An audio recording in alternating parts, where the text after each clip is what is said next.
Welcome to another video.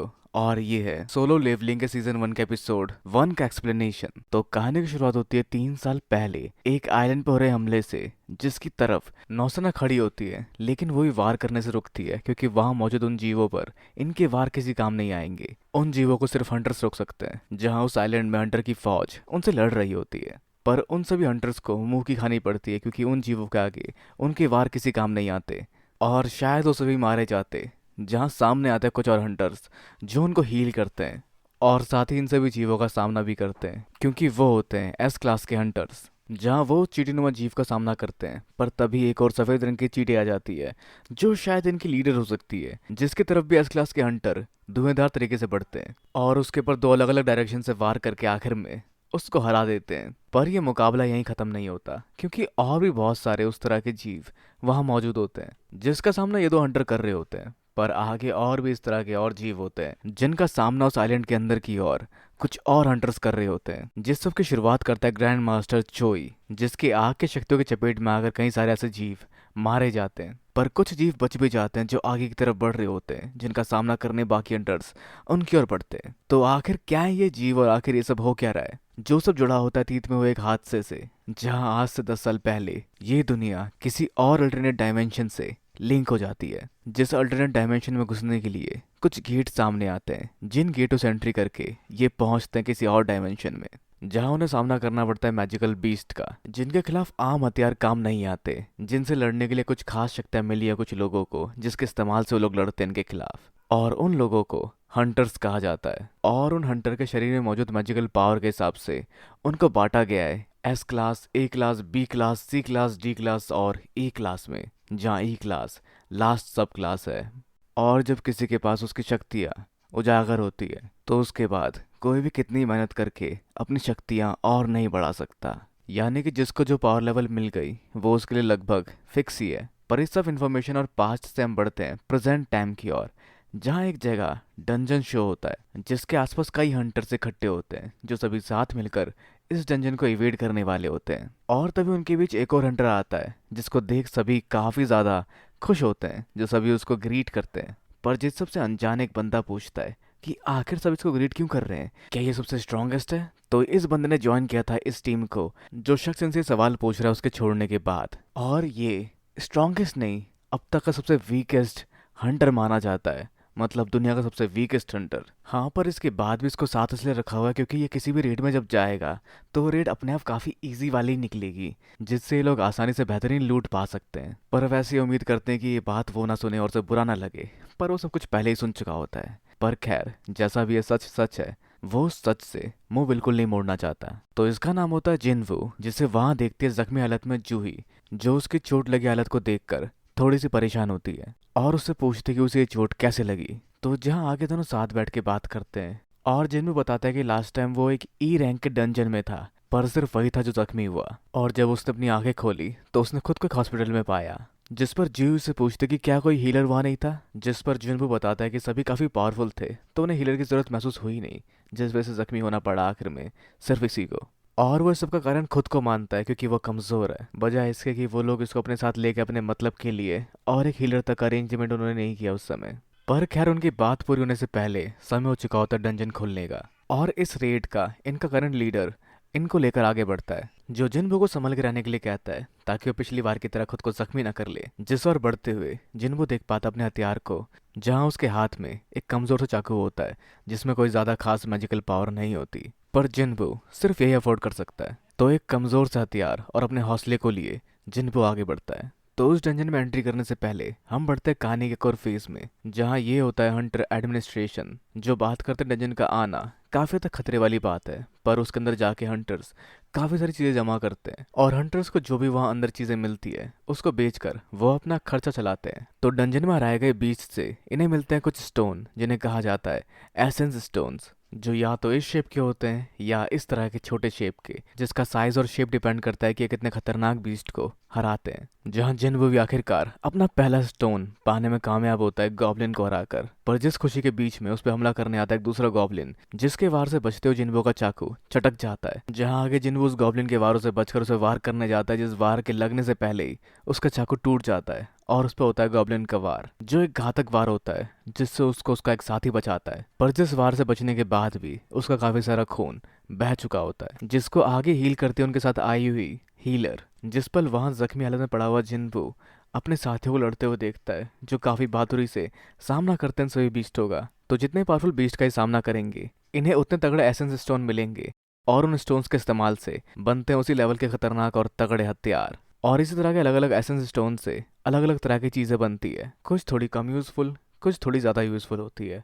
पर सरकार इनका इस्तेमाल अलग तरह से ही करना चाहती है, जो इनमें देख रही है फ्यूचर न्यू पावर सोर्स का, जो न्यूक्लियर एनर्जी से सेफर हो, पानी, हवा और जियोथर्मल से ज़्यादा एफिशिएंट हो, और फॉसल फ्यूल की तरह हमारे एनवायरनमेंट को नुकसान ना पहुंचाए। एक आदर्श ईंधन बिजली बनाने में इस्तेमाल किया जा सकने वाला, जो पोटेंशियल काफ़ी तक दिखती है एसेंस स्टोन और माना क्रिस्टल्स में, जिस वजह से हंटर से कंधों पर जिम्मेदारी थोड़ी और बढ़ जाती है। तो आगे उस डंजन में वो सभी मिलकर हरा देते हैं उस डंजन के बॉस को। पर उस समय तक जिन्बू सिर्फ हील हो रहा होता है, जिससे पूछती है जूही कि क्या वो जिद्दी इसलिए ये कर रहा है, या वो क्यों कर रहा है ये सब, जो उसके लिए चिंतित होती है। पर क्योंकि वो काफी बुरी तरह से जख्मी हो चुका था, जहाँ वो सॉरी कहता है, पर जूही को उसकी सॉरी नहीं चाहिए क्योंकि सिचुएशन काफी ज्यादा खतरनाक थी। तो आगे ने देखते इनको मिली लूट काफी कम है, काफी कम क्रिस्टल इनको मिल पाए हैं, जहाँ जिन्बू अपनी जान के बदले एक छोटे से स्टोन को ही पाता है, जिसकी वैल्यू कुछ ज्यादा खास नहीं होती। पर तभी उनमें से किसी एक को डंजन के अंदर एक और डंजन का रास्ता दिखता है, और सभी अज्यूम करते हैं कि ये डबल डंजन का रास्ता है। और जहां इन्होंने डंजन के बॉस को हरा दिया, उसके बाद भी डंजन बंद होता हुआ बिल्कुल नहीं दिख रहा। तो शायद हो सकता है डबल डंजन हो, जिसको लेके सबके अलग अलग मतलब होते हैं, जिनमें से कुछ को लगता है इसका मतलब हमें और लूट मिल सकती है वहां से। पर हंटर्स एसोसिएशन के रूल के हिसाब से जब भी इन्हें कोई ऐसा कोई केस दिखे जो इन्हें समझना है, तो इन्हें उनके ऑर्डर्स का वेट करना चाहिए।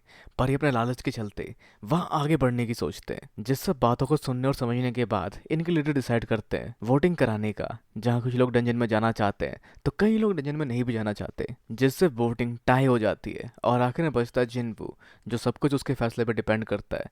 जहाँ वो सोचता है कि डी रैंक का डंजन उसके लिए खतरनाक है, जैसा उसने देखा अब तक, पर उसे अपने परिवार की जिम्मेदारी पूरी करनी है, जहाँ उसके पापा नहीं है, और उसे अपने परिवार का ख्याल रखना पड़ता है। उसे पैसे जमा करने अपनी बहन की पढ़ाई के लिए, उसकी मम्मी भी बीमार है, जहाँ उनके ट्रीटमेंट के लिए भी उसे पैसे चाहिए होंगे।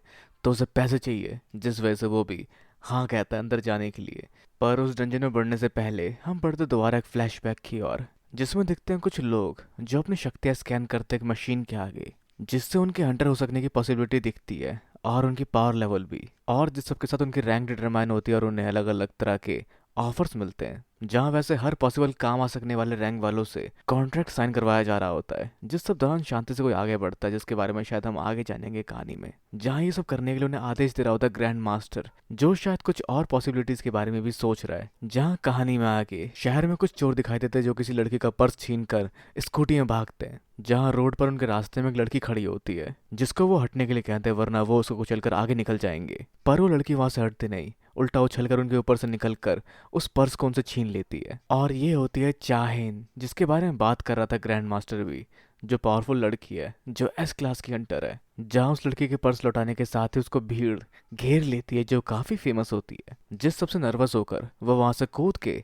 भाग जाती है। पर उस सब के अलावा हम बढ़ते दोबारा उस डंजन की ओर, जिसमें वो लगभग 40 मिनट से चले जा रहे होते हैं, और उन्हें उसका कोई छोर नहीं मिलता। जहाँ कोई भी डंजन बॉस को हराने के 1 घंटे बाद बंद हो जाता है। तो अगर इन्हें आगे कुछ और नहीं मिलता तो उनके पास सिर्फ 20 मिनट होगा वापस लौटने के लिए। पर उस रास्ते में जिन्बू माफी मांगता है जूही से, क्योंकि उसके वोट के वजह से ये लोग यहाँ पर आए और इस तरह से फंस गए। पर जूही उस चीज को लेकर नाराज नहीं होती। जूही नाराज होती है कि आखिर उसकी प्रॉब्लम क्या है, वो सोच क्या रहा है। अगर वो पिछला बार उसको थोड़ा और ऊपर लगता तो वो मारा जा सकता था। और हाँ, वो भी एक्सेप्ट करता है कि कहीं ना कहीं बी लेवल के हीलर के होने की वजह से ही वो जिंदा रह पाया या कई सारी मुश्किलों का सामना कर पाया। जिस सबको सुन जूही भी कहती कि हाँ, तुम्हें मेरा एहसानमंद होना चाहिए और इसके लिए तुम्हें मुझे ट्रीट देनी चाहिए, जैसे कोई डिनर वगैरह। पर जहाँ सच में जिन्बू के पास खुद के खाने के पैसे तक नहीं है। पर इस सब के अलावा आगे उन लोगों को मिल चुका होता है गेट, जिसके अंदर शायद इन्हें मिल सकती है और लूट। और वहीं दूसरी तरफ नई नई शक्ति मिली हंटर्स की कन्वोकेशन चल रही होती है, जिनको अपनी शक्तियों के बारे में ध्यान रखने को कहा जाता है, अपने घमंड और एरोगेंस को दरकिनार करने के लिए कहा जाता है। क्योंकि जब भी ये किसी डंजन में जाएंगे अपने मिशन को अंजाम देने के लिए, तो वहाँ कुछ भी हो सकता है, जिस सबको ध्यान रखते हुए डरना जरूरी है इनके लिए। पर कुछ हंटर्स उस डर को दरकिनार करके आगे बढ़ते उस डंजन के उस गेट को खोलने की ओर, जो एक बड़े से महल की तरह होती है, जिसके दरवाजे को खोलते ही इस महल के चारों तरफ लगी हुई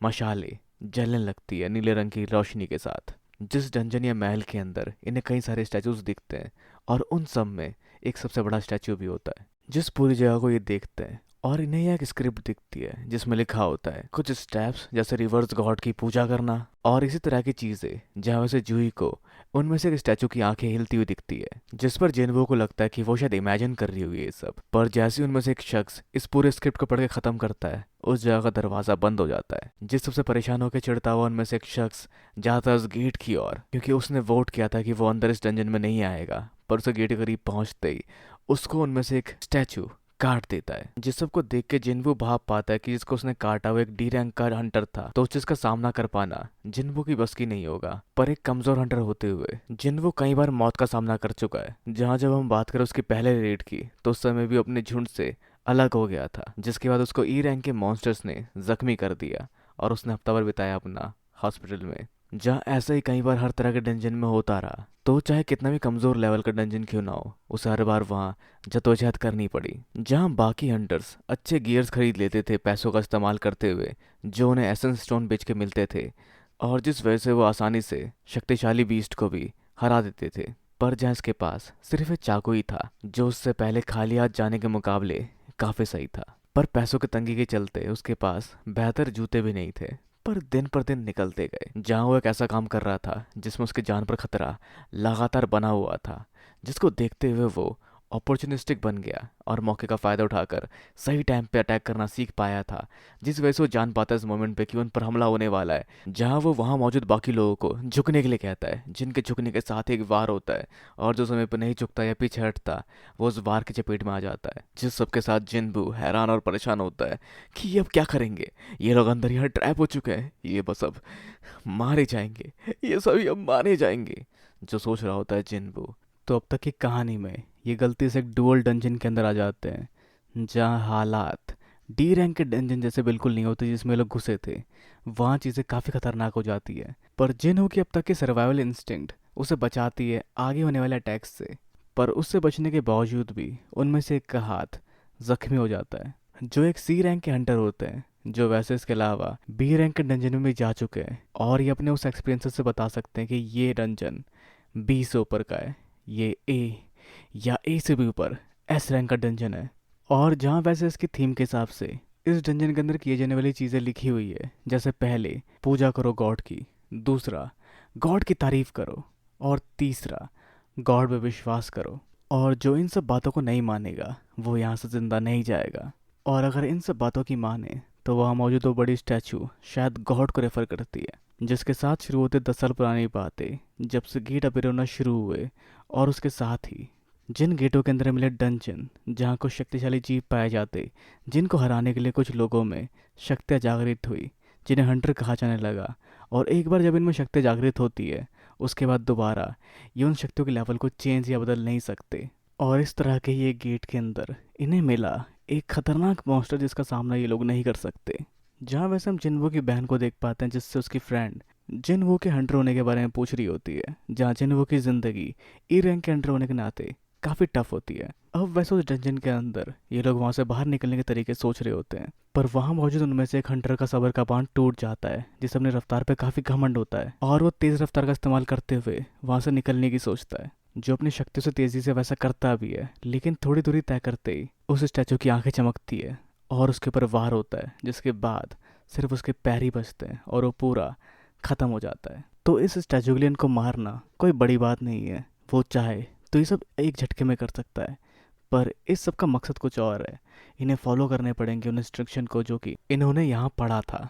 तो पहला स्टेप कंप्लीट हो चुका है, तो अब इन्हें बढ़ना है दूसरे स्टेप की ओर, जिसको चेक करने के लिए जिनवो खड़ा होता है। और जैसे ही वो खड़ा होता है, उस पुतले की आंखें चमकने लगती है, जिसको देख वो अपना सर फिर से झुका लेता है, जिससे वो मूर्ति कुछ नहीं करती। तो जिनवो कुछ समझ चुका है, जिसके बाद वो सबको कहता है अपना सर नीचे करो और उस मूर्ति के सामने झुक जाओ। जिसके बाद कुछ अलग चेंज दिखता है और वो मूर्ति कुछ नहीं करती, वो शांत हो जाती है।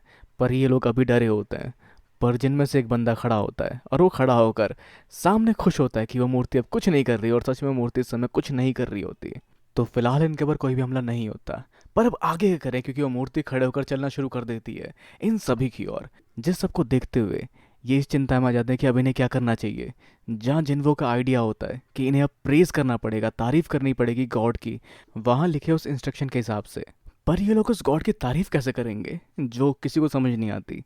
पर उनमें से एक शख्स सामने आता है जिसे सबके बारे में काफ़ी नॉलेज है और उसे पता है कि कैसे पुरानी गाथाओं में भगवान की तारीफ की जाती थी।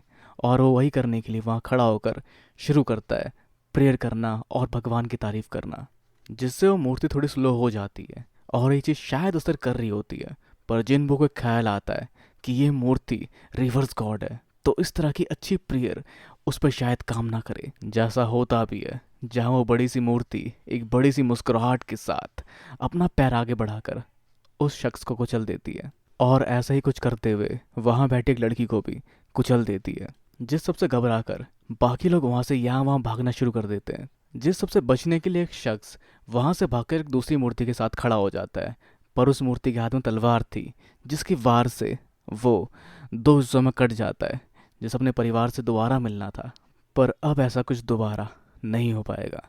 जाए कि कर सभी लोग इस तरह से उन दूसरी मूर्तियों का भी शिकार हो रहे होते हैं। जिस सबको देख कुछ नहीं सोचता जिन्वो को, जो सोचता सोचता सा एक कंक्लूजन निकालता है कि सभी लोगों को उन मूर्ति के पास जाना चाहिए जिनके पास कोई हथियार नहीं, क्योंकि वहाँ कुछ ऐसी मूर्तियाँ भी होती है जिनके पास म्यूजिकल इंस्ट्रूमेंट होते हैं, कोई हथियार नहीं।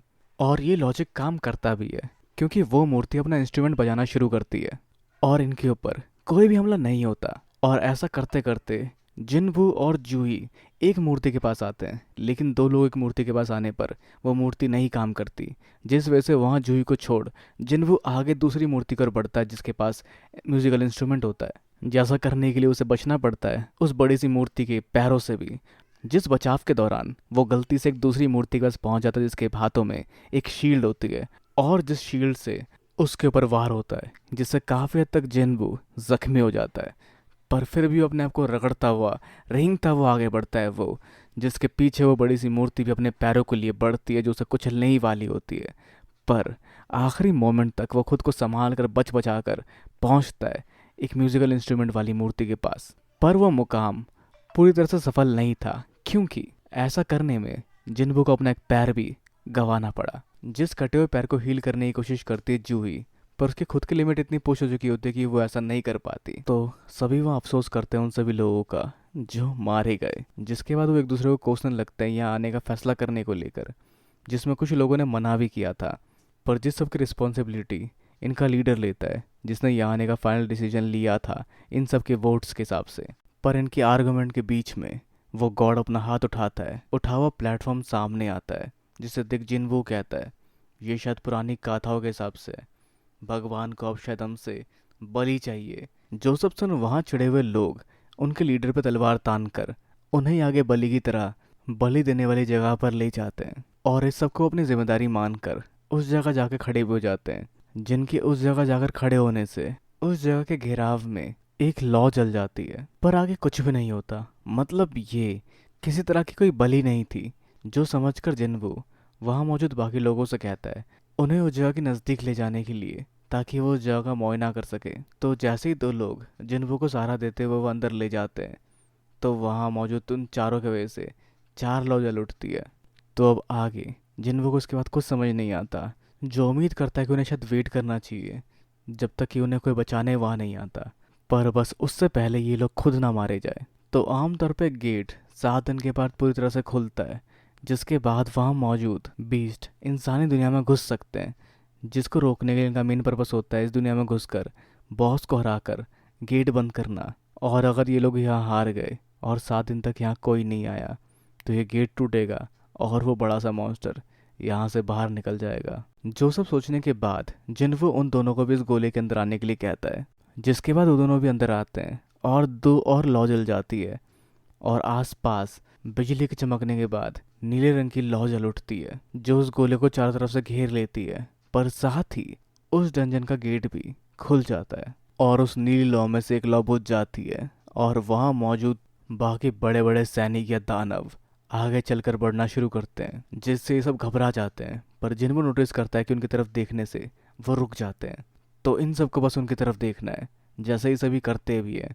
पर उनकी तरफ देखते हुए उनमें से एक महिला काफ़ी घबरा जाती है और अपनी आंखें बंद कर लेती है, जिससे वो बड़ी सी स्टैचू आगे बढ़ना शुरू करती है। पर वो घबरा कर वहाँ से भाग जाती है और उस पर बाहर जाते हुए कोई भी हमला नहीं होता, जिस बारे में जिन्बू नहीं समझ पाता। तो इस दो गोलों में पहली लॉ इन सब की जिंदगियाँ हैं या ये सभी हैं जो इस घेराव के अंदर है, और दूसरी लॉ जो नीले रंग की है वो है बीतता हुआ समय, जिसको बाकी चीज़ें जोड़कर जिन्बू को समझ आता है कि पहला था भगवान के आगे झुको, दूसरा था तारीफ करो, और तीसरा है बिलीव करो, मतलब जो उनमें विश्वास नहीं करेगा और इस झूठे बहलावे को पाते हुए यहाँ से बाहर भाग जाएगा, वो शायद मारा जाएगा आगे चलकर। पर इस सब दौरान कोई दूसरा शख्स भी और ना झेल पाकर, जिसने जिन्बू को कंधा दिया हुआ था, जिन्बू को झटक कर वहाँ से बाहर भाग जाता है। पर जिसके बाद आगे जिन्बू ने बताता है कि उन्हें यहीं रुकना पड़ेगा, वो नीली रोशनी टाइमर है, और अगर ये सभी समय ख़त्म होने से पहले तक यहाँ रुके रहे तो सब बच सकते हैं। पर उनमें से एक को शक होता है कि अगर समय ख़त्म होने के बाद वो नहीं बचे, वो सभी मारे गए तो क्या होगा। और भले ही अब तक सबसे कमज़ोर होने के बावजूद भी जिन्बू उनके इतने काम आया हो और उसके वजह से वो लोग अब तक जिंदा ही क्यों ना रहे हो, वो और इस समय तक यहाँ नहीं रुक सकता। उसके परिवार वाले उसका इंतज़ार कर रहे हैं। उसका एक परिवार है जो सब सोचते हुए भारी मन के साथ वो शख्स वहाँ से बाहर निकल जाता है। तो अभी ये सब इन सबको संभालना है, जहाँ जिन्वू अब हार नहीं मानना चाहता। पर उनके इस मिशन के लीडर उन दोनों को यहाँ से बाहर जाने के लिए कहते हैं, क्योंकि अगर एक आखिरी बंदा भी यहाँ मौजूद रहेगा तो यह गेट खुला ही रहेगा, और वो ये मौका अपने से जवान लोगों को देना चाहते हैं जो भविष्य हो सकते हैं। जिस वजह से वो जूही को जिन्वू को यहाँ से ले जाने के लिए कहते हैं, लेकिन जूही के पैर काम नहीं करते और वो वहीं गिर जाती है, जिस पर जिन्वू सॉन्ग को कहता है जूही को वहाँ से लेके जाने के लिए। पर जो बात जूही के गले नहीं उतरती, जिस पर जिन्वू जूही से किए हुए वादे को याद करते हुए उसको एक माना स्टोन देता है ताकि वो उसको डिनर करने के लिए इस्तेमाल कर सके, जैसा कुछ वादा किया था जिन्वू ने जूही को। पर फिर भी वो जिन्वू का कहना नहीं मानती, जिस पर सॉन्ग हालात को देखते हुए उसे बेहोश कर वहाँ से ले जाते हैं। तो अब सिर्फ जिन्वू बचा है वहाँ मरने के लिए। पर वह फिर भी पूरी तरह से हार नहीं मानता और वहाँ पड़ी तलवार उठाकर तैयार हो जाता है उनका सामना करने के लिए, जो उस समय तक उसे करीब पहुंच चुके होते हैं और उस पर हमला करना शुरू कर देते हैं, जो उनके सामने काफ़ी कमज़ोर, बेबस और छोटा सा रह जाता है, जो उस पल हकीकत या उन सब बातों के बारे में सोच रहा होता है कि वो हमेशा ही कमज़ोर रह जाता है। और उसके आसपास के लोग इसी बात का कहीं ना कहीं मजाक उड़ाते हैं, और तभी उन बड़े स्टैचू के वार से उसका एक हाथ कट जाता है, और उनके वारों को खाते हुए भी वो जूझना बिल्कुल नहीं छोड़ता, वो हिम्मत नहीं हारता, जो मन ही मन सोचता है कि उसे और स्ट्रोंगर बनना था, उसे और स्ट्रोंगर बनना था, पर वो ना बन सका। पर उसके बावजूद भी अब तक वो किसी तरह से सरवाइव कर पाया, जो उनके सारे वारों से किनारे होकर आगे कुछ और कहने जा ही रहा होता है कि तभी उनकी तलवार का एक वार उसके कंधे के किनारे पर होता है, जो वहाँ से भागने वाले बाकी लोगों की बातें करता है, जो कि इनके आभारी थे। पर आभारी कुछ नहीं होता, जो मतलबी होता है वही झूठा आभार दिखाकर आखिर में सब कुछ पाता है। जहाँ जिन्बू का भी एक परिवार था जिनके पास उसको जाना था, पर अभी फ़िलहाल वो सिर्फ इनका एक शिकार बन के रह गया है, जहाँ ये पुतले उसे ऊपर उठाकर नीचे झटक देते हैं, जिसके बाद वो गिरता है उनके बनाए पोडियम के ऊपर, जिसके चारों तरफ उसका खून बिखर कर फैल जाता है। पर वो अब भी जिंदा होता है, जिसे फील होता है कि सिर्फ वही है जो मरने वाला है, या वो खुद को धोखा दे रहा है, क्योंकि वो मरना नहीं चाहता। और उस स्टैचू की तलवार ऊपर की ओर उठकर उसकी ओर जाने ही वाली होती कि वो सबको देख के वो सोच रहा होता है, काश मेरे पास एक चांस और होता। जहाँ वो तलवार इससे पहले उस तक पहुँचे, समय समाप्त हो जाता है और वो नीली आग बुझ जाती है, जिसके साथ ही उसके सामने एक नोटिफिकेशन आती है, the secret quest courage of the week, जिसे एक प्लेयर की तरह चुना गया है, और क्या ये उसको एक्सेप्ट करेगा। और सामने दो सवाल आते हैं, हाँ या ना, जहाँ शायद इस हालत में वो हाँ को चुनता है, और वो खुद को पाता है एक हॉस्पिटल के अंदर, जहाँ अब वो जख्मी नहीं है और उसका हाथ भी सही सलामत है। जिस सब के कुछ देर बाद उससे मिलने आते हैं हंटर एसोसिएशन के कुछ लोग, जो बताते हैं कि वो 3 दिन से बेहोश है, और उसकी खबर दी थी उसको जूही और मिस्टर सॉन्ग, जो इनके कैप्टन थे उन्होंने, जिस सब के बाद मिस्टर सॉन्ग का एक हाथ नहीं है और जूही उस सबसे अब भी सदमे में। तो इन सबको उस जगह की खबर मिलते ही एक गिल्ड उस तरफ गया, जिन्हें कि बताया गया था कि उस जगह डबल डंजन आ चुका है और एक एस रैंक का दुश्मन भी उनके खिलाफ खड़ा है। पर जब वो गिल्ड वहाँ अंदर जाता है, उन्हें सिर्फ एक ही शख्स मिलता है और कोई डंजन नहीं दिखता, जिस पूरे डंजन में अकेले लेटा होता है जिन्वू। तो ना तो वहाँ कोई मंदिर था और ना वो बड़ा सा स्टैचू। तो हो सकता है कहीं ना कहीं ये सब रिलेटेड हो जिन्वो के सेकंड अवेकिंग से, जहाँ दोबारा उसने अपनी शक्तियों को जगाया हो नई पावर को अचीव करने के लिए। जिस सबको देखते हुए वो टेस्ट करना चाहते जिन्वो की पावर्स को, तो वो चेक करते हैं माना मीटर पे जिन्वो की शक्तियाँ, जो रेटिंग मिलती है उन्हें सिर्फ 10 की, जहाँ एक आम ई रैंक वाले हंटर की भी रैंकिंग 70 तक पहुंच सकती है, पर ये उन समय भी सबसे कम है। जिस सबसे इनके दिमाग में सिर्फ एक ही सवाल चलता है कि आखिर कैसे कैसे जिन्वो इस सबसे बच पाया। और जैसा कि आपने देखा लास्ट एपिसोड में, जिन्वो के मरने से पहले या आखिरी बार पढ़ने से पहले उसे एक स्क्रीन दिखाई देती है, जैसा कि कुछ उसको अभी भी हॉस्पिटल में दिखाई देता है। और वैसे तभी वहाँ जिन्वो की छोटी बहन आती है जो उसको डांटती है उसके रेकलेस होने पर जिन्वो उससे पूछता है उस स्क्रीन के बारे में जो उसको दिखाई दे रही है, पर वो सिर्फ उसी को दिखाई देती है, उसकी बहन को नहीं। और ये एक टच पैनल नहीं होता, इस पर आप बोल के इंस्ट्रक्शन दे सकते हैं। जैसे अभी आई नोटिफिकेशन को खोलने के लिए उसे ओपन बोलने की ज़रूरत थी, जो अपने बहन से बात करते हुए बोलता है और अंदर पाता है बहुत सारी इन्फॉर्मेशन जो उसके डेली क्वेस्ट या टास्क की तरह होते हैं, जिन सबको किसी गेम की तरह उसे पूरा करना पड़ता है। और अगर वो ऐसा नहीं करता तो कुछ पेनल्टीज़ भी है जो उसको भरनी पड़ेगी या भुगतनी पड़ेगी। तो डेली क्वेस्ट में सामने आता है उसकी स्ट्रेंथ ट्रेनिंग, जैसे रनिंग, स्क्वाट्स, पुशअप्स, पुलअप्स वगैरह, पर वो उन सबको बिल्कुल भी एक्नॉलेज नहीं करता। जिन सबको करने के लिए एक समय दिया गया होता है, जिस समय के दौरान उसे पूरा करना था उन सबको, पर वो ऐसा नहीं करता। और जिन वो आराम से चिल करता है, पर उस डेली क्वेस्ट या स्ट्रेंथ ट्रेनिंग के लिए दिया गया समय खत्म हो जाता है, जिसके बाद जिन्वो महसूस कर पाता है एक भूकंप। पर ये कोई सामान्य भूकंप नहीं होता, क्योंकि इसके बाद जिन्वो हॉस्पिटल के उस बेड के ऊपर नहीं, एक रेगिस्तान में होता है, जिसके सामने एक बड़ा सा सेंटरपीड खड़ा होता है। और उसके पास होते हैं पूरे 4 घंटे उस बड़े से सेंटरपीड को हेलो बोलने के लिए। पर उस सेंटरपीड को सिर्फ हेलो नहीं बोलना, शायद गले मिलना चाहता है वो जिन्वो से, जिसके वजह से उसके पीछे पड़ जाता है वो, जिसे अपनी जान बचाकर जिन्वो काफ़ी तेज़ी से भागना शुरू करता है और लगभग भागता रहता है 4 घंटे तक, जिस दौरान वो अपने हॉस्पिटल के बेड से गायब होता है और उसे स्टाफ भी ढूंढना शुरू कर देता है। पर साथ ही जिन्वो भी ढूंढ रहा है यहाँ अपनी ज़िंदगी के लिए एक और चांस, जिस वजह से वो काफ़ी तेज़ भागता है और बिना उस सेंटरपीड के पकड़ में आए 4 घंटे पूरे कर लेता है और दोबारा ट्रांसपोर्ट हो जाता है अपने कमरे में, जिसके बाद वो धड़ाम से गिरता है। तो इस तरह से पेनल्टी क्वेस्ट पार कर लिए जिन्वो ने, जिसके बदले उसको एक रिवॉर्ड भी मिलता है। पर जिन्वो दोबारा इस तरह की पेनल्टी नहीं चाहता, जिस वजह से वो अगले दिन सुबह उठकर अपने सारे डेली क्वेस्ट को पूरा करता है। जिन क्वेस्ट के पूरे होने पर उसको कुछ रिवॉर्ड्स भी मिलते हैं, जैसे फुल रिकवरी और उसकी एबिलिटी में एनहेंसमेंट, जिससे वो अपनी स्ट्रेंथ बढ़ाता है। खैर वहाँ उससे मिलने जूही भी आई होती है, जो उसको ट्रेनिंग करता देख उससे नहीं मिलती और उसके लिए लाए तोहफे को वहीं डेस्क पर रखकर चली जाती है। और इन सभी रिवॉर्ड्स के साथ उसको एक लूट बॉक्स भी मिलता है, जिसके अंदर निकलती है एक चाबी, जिस चाबी से शायद जल्दी वो कहीं भी किसी भी जगह एक डंजन खोल सकता है, जैसा कुछ अब तक समझ आता है। और हम बढ़ते हैं आगे जिन्वो के फ्लैशबैक की ओर, जहाँ हम जान पाते हैं कि वो एक हंटर क्यों बना, क्योंकि एक दिन अचानक उसकी मॉम बेहोश होकर गिर जाती है, जिनको इलाज के लिए काफ़ी पैसा चाहिए होता है, जिस सब के लिए जिन्वो ने कई तरह के काम ट्राई किए। और उन मेहनत भरे काम के दौरान जिन्वो ने सोचा क्यों ना हंटर बना जाए। अब भले उसके पास सिर्फ 10 पॉइंट थे, लेकिन वो पॉइंट भी काफ़ी ज़्यादा काफ़ी थे उसके एक हंटर बनने के लिए। पर एक हंटर बनना भी उसके लिए इतना आसान नहीं था, क्योंकि वो एक ई रैंक का हंटर था और उसकी स्ट्रेंथ काफ़ी कम पड़ जाती हर बार। जिन सब बातों को याद करता हुआ जिन्वो अभी अपने ट्रेनिंग पॉइंट से अपनी स्ट्रेंथ बढ़ाता है एबिलिटीज़ में से। और आगे हॉस्पिटल से बाहर निकलकर जिन्वो एक सबवे की तरफ बढ़कर चाबी का इस्तेमाल करता है, जिस चाबी के बाहर निकलते वहाँ एक की होल आ जाती है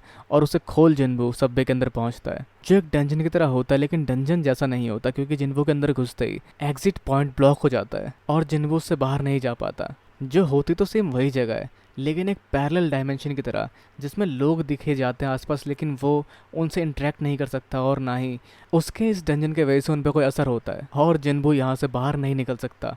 बाहर निकलने के सिर्फ 2 ही तरीके हैं, एक टेलीपोर्टेशन स्टोन और दूसरा बॉस को हराना। तो जिन्वो को यहाँ इस डंजन को क्लियर करना है, पर उसने आज तक एक दुश्मन को भी सही से नहीं मारा। जहाँ जिन्वो सोचता है कि शायद उसके लिए मुश्किल हो सकता है अकेले इस डंजन को सरवाइव कर पाना, और तभी उसकी चिंता को बढ़ाते हुए वहाँ सामने आते 3 गॉब्लिन, जिनमें से एक गॉब्लिन में जिन्वो के लिए काफ़ी खतरनाक हो सकता है। और जिन्वो उन सभी गॉब्लिन्स के सामने जूझना शुरू कर देता है, कभी उन्हें काउंटर करता है और कभी उनके वारों से बचता है, पर उन्हें मार नहीं पाता।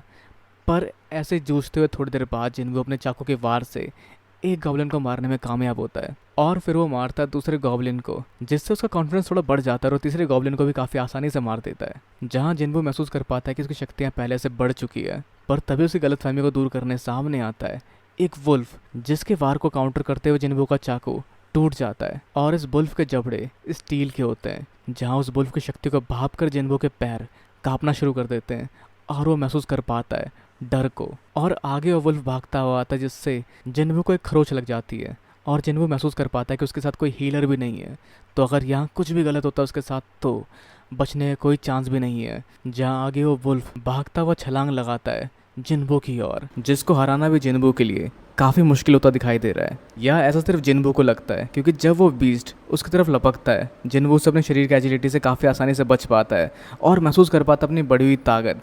जिसके बाद दोबारा जब वो बीस्ट हमला करता है जिन्बो के ऊपर, तो जिन्बो सिर्फ उसको अपने घूंसे से ही काउंटर कर लेता है और जिन्बो समझ पाता है उसकी बढ़ी हुई शक्तियों के बारे में। लेकिन अब भी वो बीस्ट उससे ज़्यादा पावरफुल है और जिन्बो के पास कोई हथियार भी नहीं उसे लड़ने के लिए, जिसे देखते हुए जिन्बो अभी सिर्फ उसके वारों को डॉच कर सकता है। पर तभी उसे याद आती है अपनी इन्वेंट्री की, जिसके बाद इन्वेंट्री सामने आती है और इन्वेंट्री में उसको मिलता है एक हथियार जो एक कमाल की तलवार होती है, जिसका इस्तेमाल करते ही वो उस बीस्ट को बीच में से काट देता है। जहाँ उस बीस्ट को हराने से जिन्बो का लेवल अप हो जाता है, लेकिन अब भी ये काफ़ी नहीं है।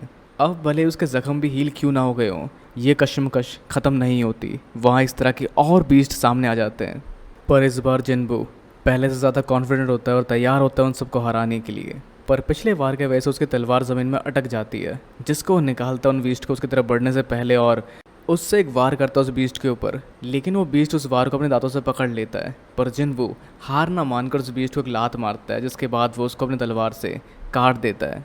जिस सबको देख वहाँ मौजूद दूसरा बीस्ट दुम दबा के वहाँ से भाग जाता है। तो इस सबसे जिन्बो का लेवल अप हो जाता है, जिसके बाद वो पहुँच जाता है लेवल 2 पर। तो अब क्योंकि वो बीस्ट भाग चुका है, वहाँ जिन्बो अकेला होता है, जिस पर वो सोचता है कि ये जो बीस्ट इसने मारा है उसके अंदर से कोई एसेंस स्टोन मिल सकता है, जिसके पास जाने पे उसको मिलता है एक दांत उस बीस्ट का, जिसे वो सेल कर सकता है उसी तरह के सिस्टम के किसी फंक्शन में, जिसे सेल करने पे उसको 20 गोल्ड कॉइन मिलते हैं। जिसके बाद आगे जिन्बो सोचता है इस डंजन को क्लियर करने के बारे में, जिसके 2 तरीके हो सकते हैं। पहला, बॉस को हराना, पर वो एक ई रैंक का हंटर है तो उसके लिए वैसा कर पाना शायद मुश्किल है, या फिर वो ट्राई कर सकता है। या दूसरा, ट्रांसपोर्टेशन स्टोन ढूंढना जिससे वो यहाँ से निकल पाएगा।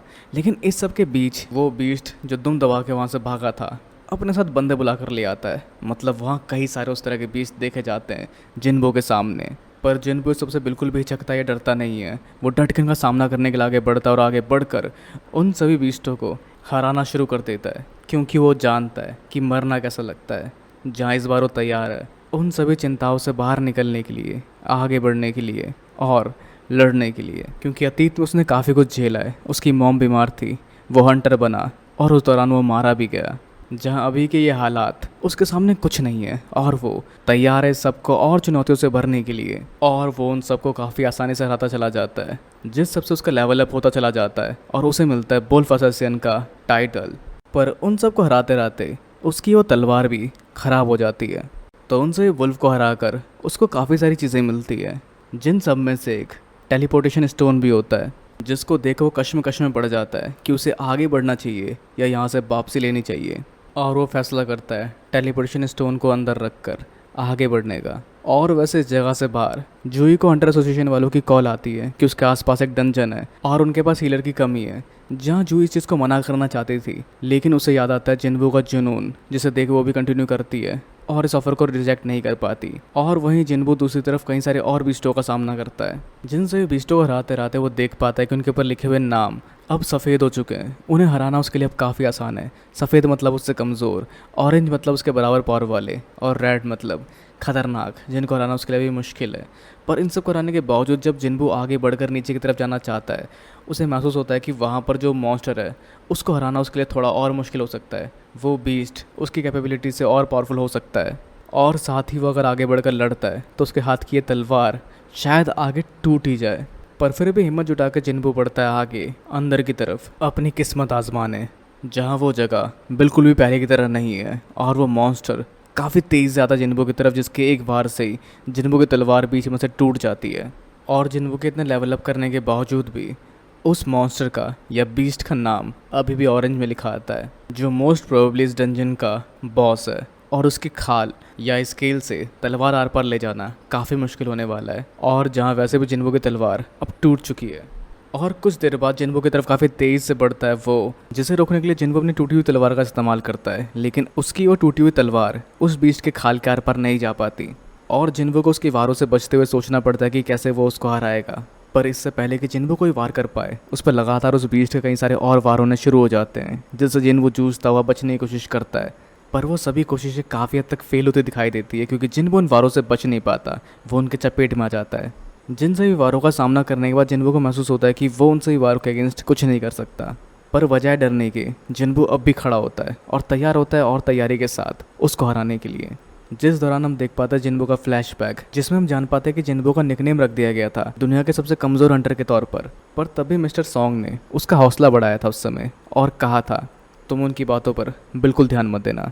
और खैर उस सब दौरान भी जिन्बो पिट रहा होता है उस बड़े से बीस्ट से, और वो सब याद करते हुए सोचता है कि मेरा मजाक उड़ाया गया क्योंकि मैं कमज़ोर था, जिस वजह से जिन्बो को खुद पर शर्म आती है। क्योंकि जब तुम पावरफुल होते हो, सिचुएशन तुम्हारे अंडर कंट्रोल होती है, लेकिन जब तुम कमज़ोर होते हो तुम कुछ नहीं कर सकते, तुम बेबस लाचार होते हो। पर उन सभी बेबसी और कमज़ोरी के बावजूद अगर तुम खुद को संभालते हो, तुम अपनी नॉलेज का इस्तेमाल करते हो या किसी तरह की तरकीबों के साथ सामने आते हो, तब भी कुछ नहीं हो सकता। तब भी कुछ नहीं हो सकता जब तुम्हें सामना करना पड़े किसी स्ट्रॉन्गर का। जहाँ जिनको रेफर कर रहा होता है उस डुअल डंजन की बातें, जहाँ उसकी दिली कोई काम नहीं आई और उसे नहीं बचा पाई, और जिस सब वजह से ही वो इस मुकाम तक पहुँचा है जहाँ वो और कमज़ोर नहीं रहना चाहता। जिस सब दौरान उसे एक और वार का सामना करना पड़ता है उस बीस्ट का, लेकिन जिन्बो बिल्कुल भी हारता नहीं। जहाँ उसके आसपास कुछ अलग सा और आ जाता है और वो कहता है कि मैं और पावरफुल बनना चाहता हूँ। जहाँ वो बीस्ट दोबारा उसकी तरफ बढ़ता है और जिसके खाल को छेदने के लिए जिन्बो इस्तेमाल करता है अपनी टूटी हुई तलवार का। जहाँ इस पल जिन्बो के दिल में बिल्कुल भी कोई डर नहीं है, क्योंकि ये उस बीस्ट जो कि डुअल डंजन में देखा गया था उसके मुकाबले कुछ नहीं है। और जिन्बो उससे पूरी तरह से भिड़ पड़ता है, जहाँ उसकी तलवार उसके स्केल में यानी कि खाल में फंस जाती है और ऐसे कुछ और वार भी करता है वो, लेकिन उस सबसे कोई ज़्यादा फायदा होता नहीं है, क्योंकि कुछ देर बाद उसके हाथ से वो तलवार छूट जाती है और जिन्बो खाली हाथ लड़ना शुरू करता है उससे। जहाँ उसे वो खाली हाथ से दबाकर मारने की कोशिश करता है, लेकिन उस सबसे वो बीस्ट भड़क कर जिन्बो को यहाँ पटकने की कोशिश करता है, जिससे जिन्बो को चोट लग जाती है। और खून में लथपथ जिन्बो तब भी हार नहीं मानता और उस बीस्ट को उस जगह से पकड़कर और तेज़ दबाता है, जिससे उस बीस्ट की चीख निकल जाती है। पर जिन्बो हार नहीं मानता और इस तरह से पुरजोर आजमाइश करते हुए जिन्बो उसको मार देता है। जिस सबके बाद शुरू होती है नोटिफिकेशंस की बौछार, यानी level up level up level up. जहाँ उस बीस्ट को लाने के बाद जिन्बो को मिलता है खंजर, जिस खंजर की खासियत होती है पैरालाइज करना, यानी उसके इस्तेमाल से कुछ समय के लिए आपका प्रतिबंधी या दुश्मन या मे बी कोई छोटा मोटा प्यारा बीस्ट कुछ समय के लिए पैरालाइज हो जाएगा, और साथ ही उसकी एनर्जी भी 1% एक सेकंड की दर से कम होती चली जाएगी, जो एक सी लेवल का आइटम होता है। साथ ही एक पोशन या पोशन के रूप में पॉइजन भी मिलता है, जो एक ए रैंक का आइटम होता है। और अब क्योंकि डंजन के बॉस को हरा दिया है तो डंजन क्लियर हो जाता है और जिन्बो अपनी असली दुनिया में पहुंच जाता है, जहां उसके हाथ में भी उसकी वो टूटी हुई तलवार होती है। जिस सभ्य से बाहर निकलते हैं उसको एक पुलिस ऑफिसर मिलता है, जो कहता है तुम्हें पता नहीं यहाँ घूमना मना है, तुमने ब्रॉडकास्ट नहीं देखा। और तभी उसके हाथ में वो तलवार देखकर वो समझता है वो हंटर है और उसको वो मौका वारदात की ओर ले जाता है। तो ब्रॉडकास्ट के हिसाब से एक डंजन ब्रेक हो चुका है, जिसमें से कुछ बीस्ट डंजन छोड़ बाहर आ चुके हैं, जिनमें से कमज़ोरों को हरा दिया गया है, लेकिन अभी भी बॉस लेवल या पावरफुल बीस्ट बाहर घूम रहा है, जिसको हराने के लिए बहुत सारे लोग वहाँ मौजूद है। जिस तरह पहुँचता है जिन्बो भी और वो देखता है बहुत सारे लोग हैं, लेकिन वो डी और ई रैंक के ही है, जहाँ वो गोलेम भी डी रैंक का ही है, जिसको हराना इनके लिए इसलिए मुश्किल पड़ रहा है। जहाँ उनके पास कुछ हीलर भी होता है और एक बी रैंक की हीलर यानी जूही भी होती है वहाँ पर जो अपनी शक्तियों पर फोकस नहीं कर पाती, क्योंकि गोलम के पैर के झटके उसे काफ़ी हद तक उस सदमे की याद दिलाते हैं, जिस सबको जिन्बो भी समझ पाता है। और फिर वो पीछे से रुक कर एक तलवार फेंकता है उस गोलेम के डिफेंस को ब्रेक करने के लिए, ताकि वो गोलेम हार सके। जहाँ जिन्बो के एक वार से ही उसका डिफेंस टूट जाता है और बाकी हंटर्स के छोटे मोटे वार से वो गोलेम मारा जाता है, या शायद वो उसी एक वार का असर था जो वहाँ मौजूद बाकी हंटर्स समझ पाते हैं। लेकिन उससे पहले कि उसको देखे या जान पाते, जिन्बो वहाँ से निकल चुका होता है। जहाँ जिन्बो का मानना ये होता है कि उसने उसको नहीं हराया, वहाँ बाकी हंटर्स भी थे जिन्होंने काफ़ी समय से उस पर वार किया, इसलिए उसका डिफेंस कमज़ोर हो चुका था। पर कुछ भी सच हो सकता है जिन्बो काफ़ी ज़्यादा पावरफुल हो जाएगा पहले के कंपैरिजन में, जिसको वहाँ से जाते हुए जूही देख लेती है। तो अब तक की कहानी में जिन्बो के शरीर में काफ़ी इंप्रूवमेंट आ चुकी होती है उसकी डेली क्वेस्ट को पूरा करने की वजह से। और ये उसका ऑलमोस्ट समय हो चुका होता है डिस्चार्ज होने का। तो जिस सब के बाद वो घर पहुंचता है और अपनी छोटी बहन को स्कूल के लिए रवाना करने के बाद अपने लेवल अप के स्टेटस को देखता है, जिसमें वो देख पाता है कि उसके पास 12 पॉइंट्स हैं और उसे इसे कहाँ खर्च करना चाहिए। और काफ़ी सोच विचार के बाद उसे वो एजिलिटी, प्रेजेंस और स्ट्रेंथ बढ़ाने के लिए इस्तेमाल करता है। और खैर तभी जिन्बो के मकान मालिक का कॉल आ जाता है, जो वैसे काफ़ी जेनरस होते हैं, जो उसको 1 महीने का समय देते हैं, लेकिन जिन्बो उनसे ज़्यादा लंबा समय नहीं मांगता। उल्टा वो अश्योर करता है कि जल्दी उन्हें उनका किराया मिल जाएगा। और अब पैसे के जुगाड़ के लिए जिन्बो सोचता है एक अच्छा डंजन चुनने के बारे में, जैसे किसी हाई रैंक के डंजन को चुनना। पर एक ई रेंज वाले हंटर को ऐसा डंजन मिल पाना थोड़ा मुश्किल हो सकता है, जहां अगर उसकी रैंक थोड़ी सी हाई होती तो उसे अच्छा डंजन मिलता, जो से वो क्लेम कर सकता है अपने रीअवेकनिंग के बारे में बताकर, जो कि एक ऐसा हंटर है जिसकी शक्तियाँ लगातार बढ़ती रहती है। पर वो चीज़ उसको सुर्खियों में ला सकती है, जो उसकी दिक्कतें थोड़ी और भी बढ़ा सकती है। जो कुछ देखते हुए ऐसा कुछ नहीं करना चाहता, लेकिन तभी उसे अपने हंटर पोर्टल में उसके लायक एक काम दिखता है, जिस लोकेशन तक वो पहुंचता है अपने डेली क्वेस्ट को पूरा करते हुए, बस जिसके रिवॉर्ड को वो क्लेम नहीं कर पाता। पर जिस मिशन के लिए वो पहुंचता है वो एक सी रैंक डंजन का होता है, जहां उन लोगों को 8 हंटर चाहिए थे सी रैंक डंजन में एंट्री करने के लिए, साथ ही जिसमें से आधे हंटर सी रैंक के होने चाहिए थे, जो कंडीशन वो मैट करते हैं। बस उनके पास एक हंटर की कमी थी, जो जिन्बू हो सकता है, जिसका काम ज़्यादा कुछ नहीं है, उसे बस उनका सामान उठा के वहाँ घूमना है, जिसके बदले उसे अच्छा खासा शेयर मिल सकता है। बस मॉन्स्टर हरा के जो मिलेगा उसका हिस्सा उसे नहीं मिलेगा। पर उनकी टीम में कोई हीलर नहीं होती, जो चीज़ जिन्बू एक्नॉलेज करता है। पर उन लोगों के हिसाब से उन जैसे इंडिपेंडेंट टीम के साथ हीलर नहीं हो सकती, और उन्हें हीलर की ज़रूरत नहीं भी पड़ती, जो चीज़ें थोड़ी सी सस्पिशियस ज़रूर लगती है जिन्बू को। पर खैर आगे उसको देखता है कोई डी रैंक का हंटर जिसके पास बहुत तगड़े गियर है, मतलब वो मोटी पार्टी है जिसके पास बहुत महंगे गियर है, गियर बोले तो हथियार और शील्ड वगैरह, जो वादा करता है जिन्बू से उसके पहले सी रैंक मिशन के तौर पर उसको बचाने का, क्योंकि जिन्बू के लिए अंदर खतरा थोड़ा ज़्यादा हो सकता है, जैसा कुछ कम से कम उसको तो ज़रूर लगता है। तो खैर सब अंदर बढ़ने की तैयारी करते हैं, जहाँ जिन्बू भी थोड़ा नर्वस है, क्योंकि उसके लिए पहली बार है जब वो एंट्री करने वाला है किसी सी रैंक के डंजन के अंदर। तो वो डंजन अंधेरे से भरा होता है, जिसके अंदर कोई भी ग्लोइंग स्टोन नहीं होता, और ना ही कोई मैजिक बीस्ट आसपास दिखता है, जिसमें काफ़ी अंदर तक पहुंचने के बावजूद भी एक भी मैजिकल बीस्ट नहीं दिखता। पर उस जगह के माहौल को भांपते हुए जिन्बू जान पाता है कि वो एक इंसेक्ट टाइप के मॉन्स्टर है, जिससे वो सबको आगाह करता है। और आवाज़ पर ध्यान देते हुए वो जान पाता है कि किस तरफ से वो हमला करने वाले हैं, और वो डायरेक्शन होती है उनके सर के ऊपर। और बाकी सब भी उनको भाप कर काफ़ी तेज़ी से उन सभी मॉन्स्टर को काउंटर करना शुरू कर देते हैं, जहां उनके कैप्टन की एबिलिटी होती है किसी को अपनी तरफ हमला करने के लिए मजबूर करना, जिससे सभी मैजिकल बीस्ट उसकी ओर हमला करते हैं, जिस मौके का फ़ायदा उठा के बाकी सभी हंटर्स काफ़ी आसानी से उन सभी मॉन्स्टर्स का सामना कर पाते हैं। जहाँ जिन्बू उन सभी के साथ के तालमेल को देख के समझ पाता है कि वो लोग काफ़ी समय से एक साथ काम कर रहे हैं। जहाँ जिन्नो जो कि नया है, वो भी अपने महंगे गियर के वजह से काफ़ी तक इसमें कोप अप कर पा रहा है, पर कुछ चीज़ें अभी भी शक के दायरे में रखती है जिन्बू को इन सबको लेकर, जैसे इनके पास कोई भी हीलर नहीं है। और अब बारी होती है उन सभी मॉन्स्टर के अंदर में से महंगे स्टोन्स निकालने की। खैर जहाँ पे शुक्रिया अदा करते हैं कैप्टन जिन्बू का, क्योंकि उसने बताया कि वो मॉन्स्टर कहाँ से आने वाले हैं, जो सब जानने के लिए जिन्बू अपने इंस्टिंक्ट को क्रेडिट देता है। पर जिन मैजिक बीस्ट को इन्होंने हराया है उनके ऊपर कुछ निशान दिखाई देते हैं, जो कि ना तो तलवार के थे और ना ही इनके मैजिक के थे, जो कि शायद इंडिकेट करते हैं कि ये इस डंजन के अंदर किसी और पावरफुल मैजिक बीस्ट से भिड़े होंगे, जिस वजह से इन्हें इतनी चोट लगी होगी। और अब सवाल ये उठता है कि वो क्या है, वो कौन सा मैजिक बीस्ट है जो इनका शिकार कर रहा है। खैर उन सभी की हरकतों को देखते हुए जिन्बू आगाह करता है जिन्हों को भी कि ध्यान रखना, कुछ गड़बड़ लग रही है मुझे।